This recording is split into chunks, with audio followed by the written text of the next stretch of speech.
एक बार गौतम बुद्ध वैशाली नगरी में धर्म प्रचार के लिए जा रहे थे। जब वे नगरी के बीचों बीच से गुजर रहे थे तब उन्होंने देखा कि कुछ सैनिक एक लड़की का पीछा करे रहे हैं। तभी वह डरी हुई लड़की एक कुएं के पास जाकर खड़ी रह गई और वह हाफ रही थी और प्यासी भी थी। तभी बुद्ध ने उस बालिका को अपने पास बुलाया और कहा कि वह कुएं से पानी निकाले और स्वयं भी पिए और उन्हें भी पिलाए। इतनी देर में वह सैनिक भी वहां पहुंच गए। बुद्ध ने उन्हें हाथ के संकेत से रुकने के लिए कहा। बुद्ध की बात सुनकर लड़की ने कहा, महाराज मैं एक अछूत लड़की हूँ और मेरे कुएं से पानी निकालने पर जल दूषित हो जाएगा। तभी बुद्ध ने उससे फिर कहा, बालिका बहुत जोर की प्यास लगी है, पहले तुम पानी पिलाओ। तभी कुछ देर बाद वैशाली नगरी के राजा भी आ गए। फिर उन्होंने बुद्ध को नमन किया। बाद में सोने के बर्तन में केवड़े और गुलाब का सुगंधित पानी पीने के लिए दिया, पर गौतम बुद्ध ने उसे पीने से मना कर दिया।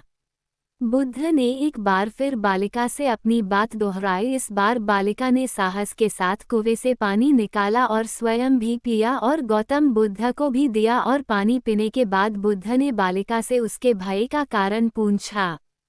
तब उस बालिका ने बताया, मुझे संयोग से राजा के दरबार में गाने का अवसर मिला था और राजा ने मेरा गीत सुन मुझे अपनी गले की माला पुरस्कार स्वरूप दी। लेकिन उन्हें किसी ने बताया कि मैं एक अछूत लड़की हूँ और यह जानते ही राजा ने मुझे अपने सैनिक को मुझे जेल में डालने के लिए बोल दिया।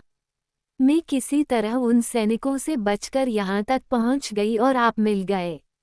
इस पर बुद्ध ने कहा कि सुनो राजन, मैं चाहता हूँ कि आप मेरी इस शब्द को हमेशा याद रखें।